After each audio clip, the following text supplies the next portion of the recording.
je viens de m'inscrire sur le forum de l'Esprit Sorcier.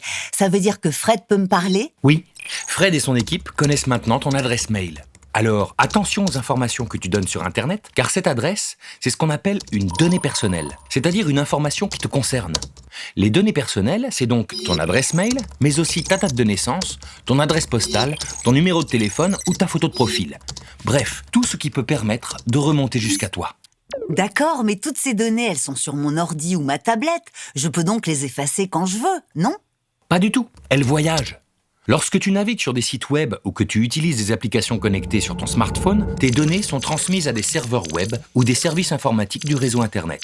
Ce sont de gros ordinateurs sur lesquels sont stockés les sites Internet ou les applications, un peu comme une grande bibliothèque numérique. Il existe différents serveurs selon l'endroit où passent tes données. Par exemple, il y a des serveurs pour le courrier électronique ou des serveurs pour le transfert de fichiers. Tu sais, quand tu télécharges une musique. Tous ces serveurs récupèrent des données depuis ton ordinateur ou ton smartphone. Waouh, il s'en passe des choses derrière mon ordinateur entre Internet et moi. Et les données collectées, elles sont stockées longtemps? Oui, mais la durée de conservation des données dépend du type d'information et de leur utilité. Par exemple, lorsque tu achètes un billet de train en ligne, les coordonnées de ta carte bancaire sont conservées uniquement le temps du paiement. En revanche, lorsque tu t'inscris sur un site web, ton adresse mail et toutes les informations que tu as données peuvent être conservées jusqu'à ta désinscription. Finalement, tes données sont stockées jusqu'à ce qu'elles ne soient plus jugées utiles par le site. C'est la loi. Et comment elles sont récupérées, ces données? De plusieurs manières. Par exemple, dès l'instant où tu ouvres ton navigateur Internet comme Chrome, Firefox ou Explorer, des données sont collectées. Ça peut être le nom de ton navigateur, la version que tu utilises, le modèle de ton ordinateur ou de ton smartphone, et même la taille de ton écran. Mais tout ça, on ne le sait même pas. Et pour les autres manières, ça se passe comment? Il y a les fameux cookies. Et rien à voir avec les biscuits. Ce sont de petits fichiers texte déposés sur ton ordinateur par les différents sites web que tu visites. Ces cookies récoltent des informations comme la date de connexion, la langue que tu utilises ou ce que tu mets dans ton panier quand tu fais des achats en ligne. D'ailleurs, si tu interromps tes courses et éteins l'ordinateur, le panier est sauvegardé grâce aux cookies.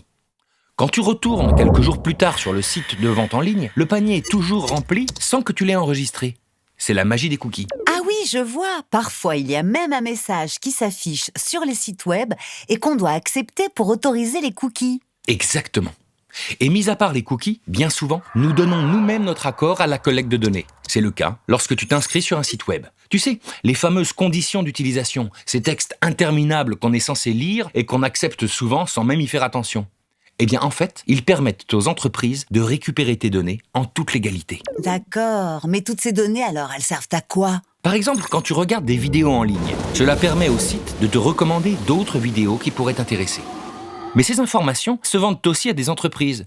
Ainsi, elles peuvent mieux te connaître et t'envoyer de la publicité ciblée. C'est le cas de Google ou de Facebook, par exemple. Tiens, tu as remarqué les lunettes de soleil que tu cherchais sur un site marchand hier? Elles apparaissent aujourd'hui dans un coin de ton écran sur Google.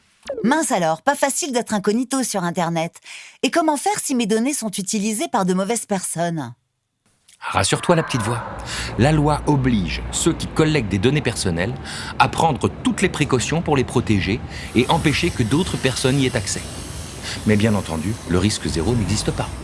Alors un conseil, limite les informations que tu donnes sur les réseaux sociaux, les forums ou les jeux en ligne. Compris. Et elles sont protégées comment, les données? Regarde sur le site de l'Esprit Sorcier. L'adresse Internet commence par les lettres HTTPS. Et à côté, il y a un petit cadenas, ce qui signifie que le site est protégé. Tes données sont chiffrées, c'est-à-dire illisibles, pendant leur voyage. Mais attention, lorsqu'elles arrivent sur le serveur, elles sont déchiffrées.